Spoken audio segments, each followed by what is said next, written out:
When you're ready, you can do your best 30-second warm-up. Yeah, take 35 seconds if you need it.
Great.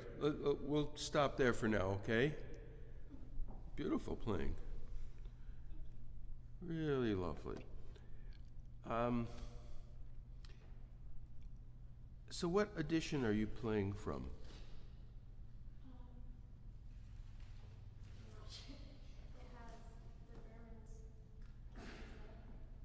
Yeah, no, I just ask, of course it certainly does.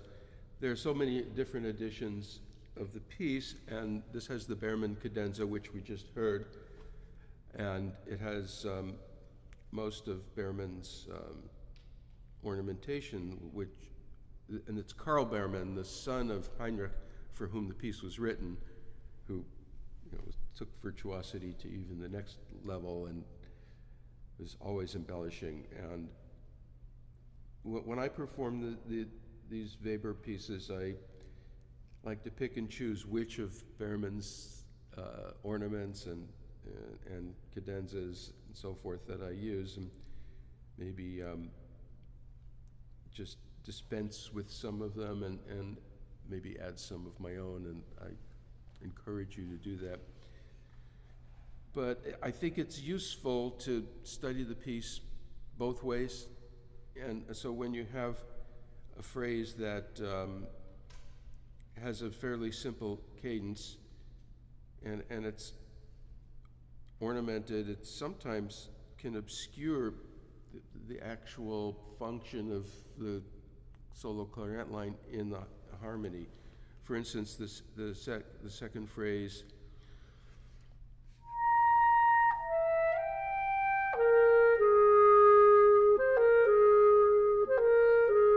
and he adds, and my take on this is that you get distracted by the which is very beautiful, but you have to make extra care to make sure you still resolve to the downbeat of the next bar. And in the original version, it's just a simple grace note, or if you play it on the beat.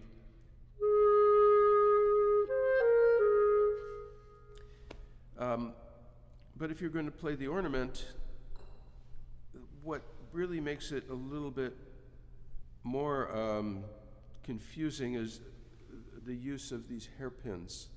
You're playing the edition where there's a crescendo diminuendo in that bar. And so it's really useful, I think, to talk about what that means in different styles and periods of music.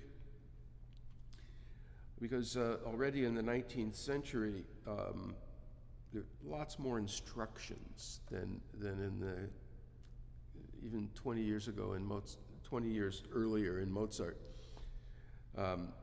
with crescendos and diminuendos and hairpins and lots more dynamic markings. But then there was also a lot more liberties and freedom by publishers and editors to add their own dynamics and markings like that.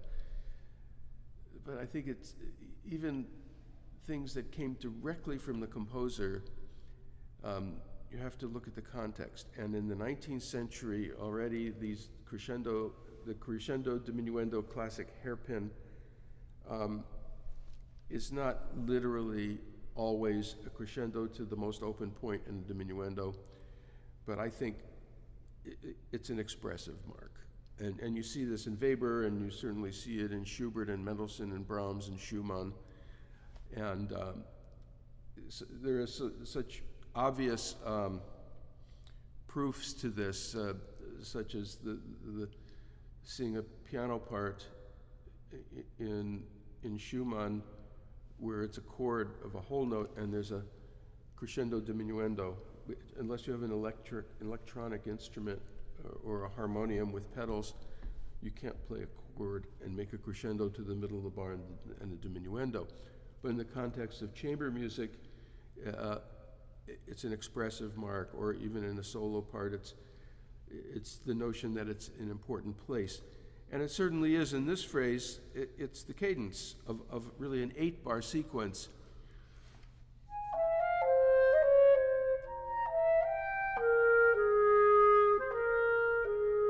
Over the entire phrase. So now that you've been sitting there listening to me talk for all this time, let's hear your best 12-second warm-up, and we'll play it again.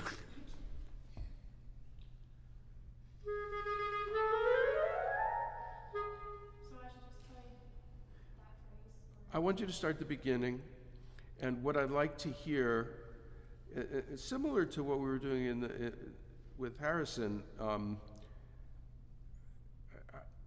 I'd like to hear what your intent is really clearly. Where are you going in the first 4 bars? What's the point of stress in this phrase?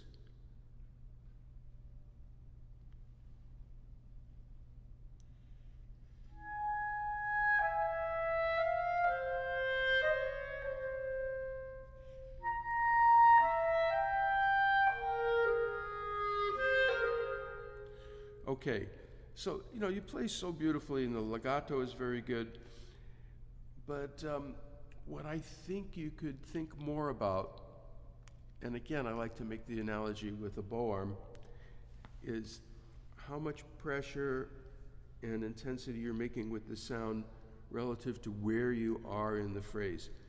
And to me, in the third bar, it sounds like you got to that D, and then you're overtaken with this visual of the hairpin, and so you made a swell on the note. And I think by then, it's a little late,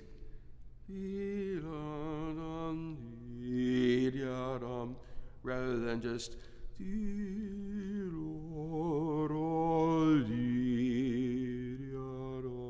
right? And you have to do that with the wind. Let's just hear the first four measures and make sure that if you just take this, I think if you can do this with a PDF, take that hairpin and move it about a centimeter to the left. You have what I'm looking for.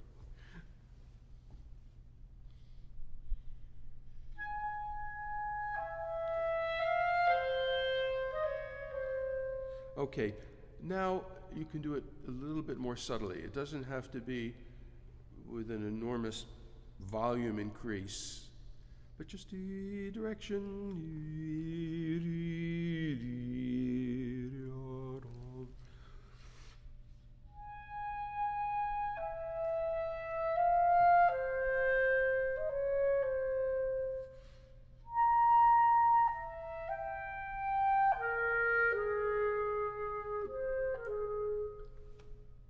So you go to the D and then go to the B flat.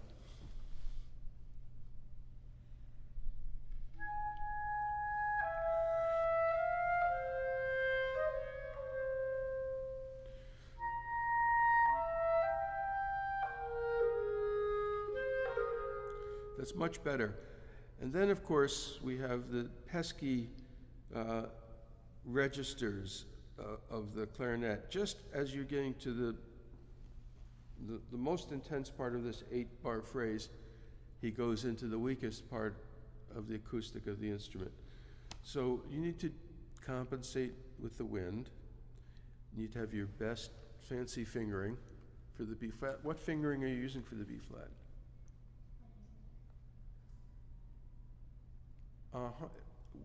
So why don't you try not covering the first hole of the right hand, but just 3/3 and the C key. Just open up a little bit more, get more depth in the sound, and move more wind through. Just play that note by itself.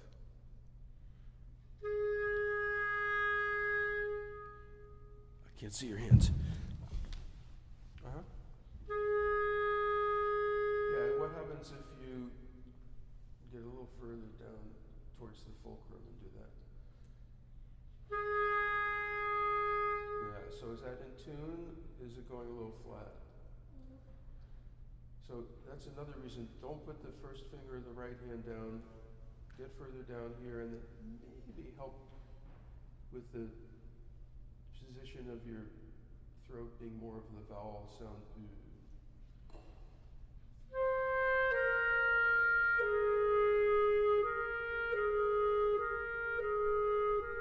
Let me just hear you go back and forth between the two notes over the break.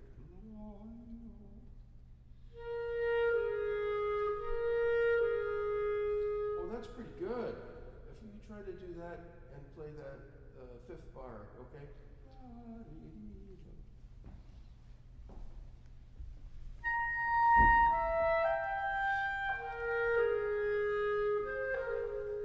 That's good. And then just don't mumble at the end of sentences. Even though you're coming away from the note, don't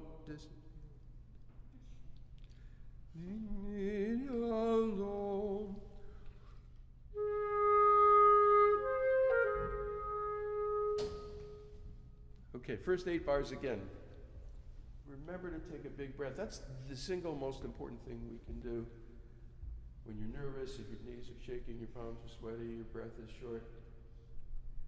And you're going to start to play a wind instrument.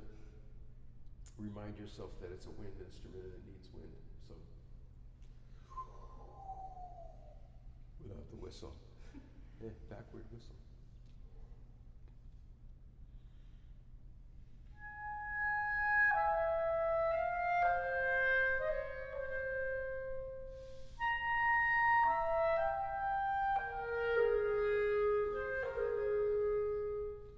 Good. Let's go on.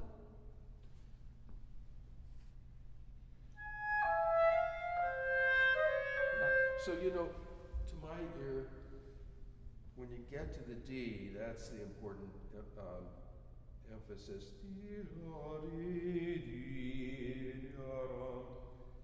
So it sounds like you almost thought that, but then after you got to it, you thought maybe it wasn't enough, so you swelled it, and then prepare for it so you don't have to do that.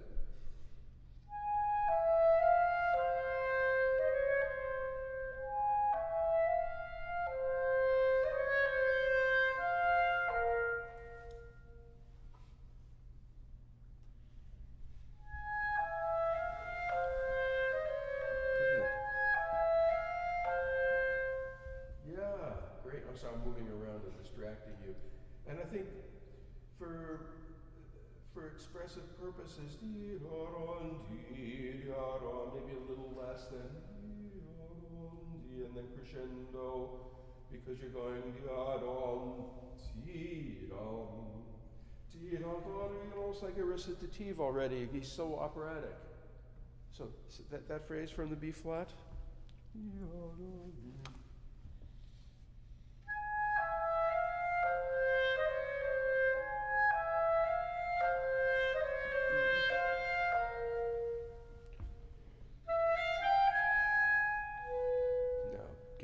Breath.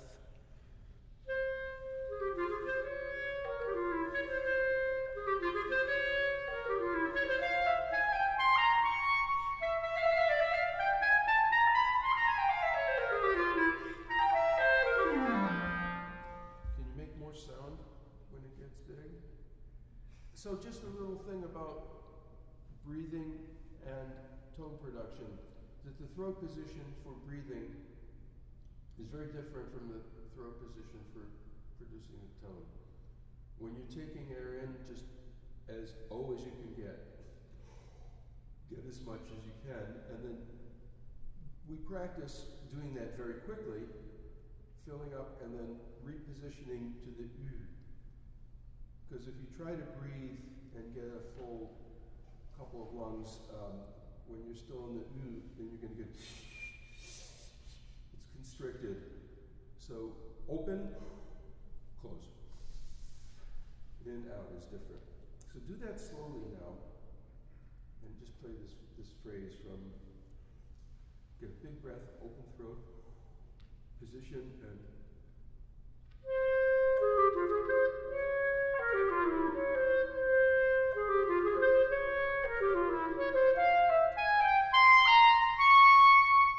you should have plenty left to spare.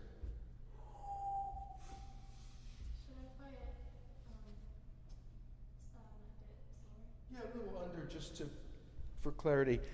And make sure, you know, what you're doing with the important notes at the beginning of the bar, is great. Really, make that emphasis, but make sure the triplet notes are also heard.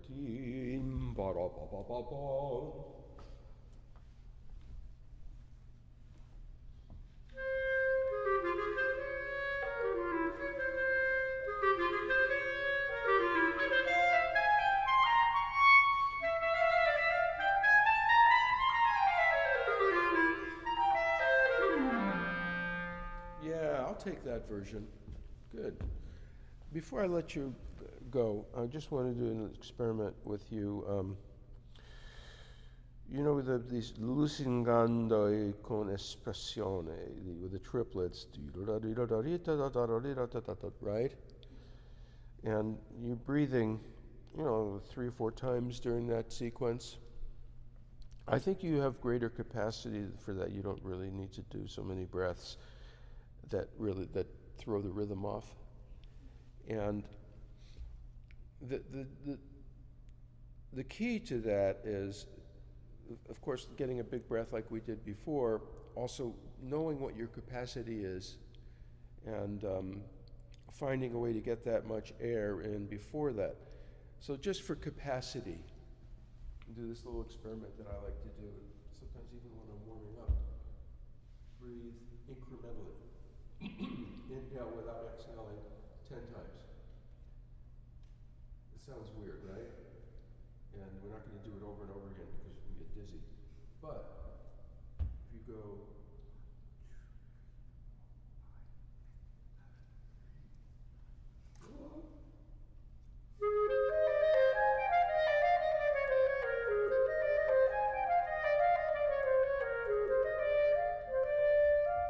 but I have to remember the notes too. Yeah, I'm going to do it. I'm not going to use it.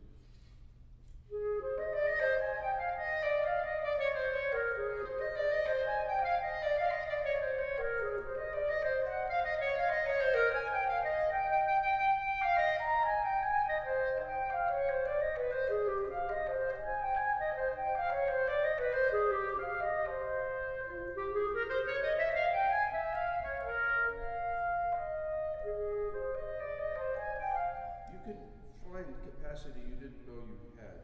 And I know you've been playing before that, so the trick is to really find the places to breathe. And you can get at least 2 big breaths incrementally that make total sense with the phrase.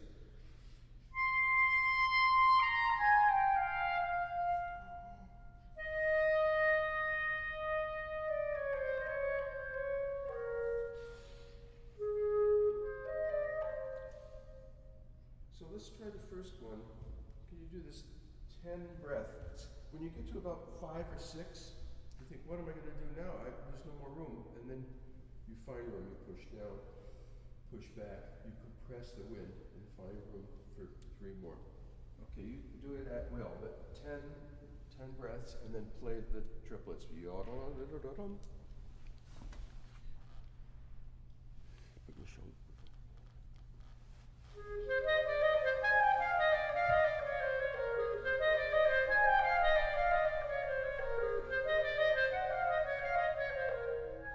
Okay, so this is your first time.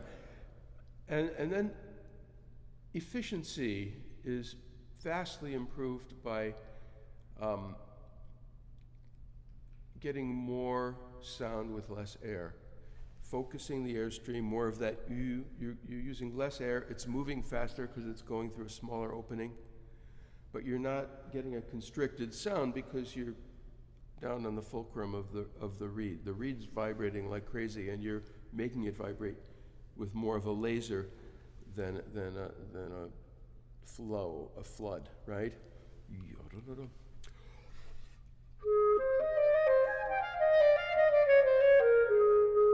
Rather than, don't waste the energy.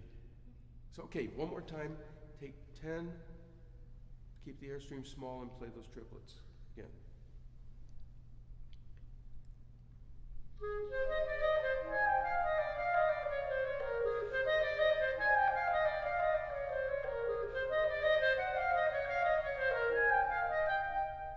Okay, well you got a little further, right? I think. Yeah. So this is something you can play with at home.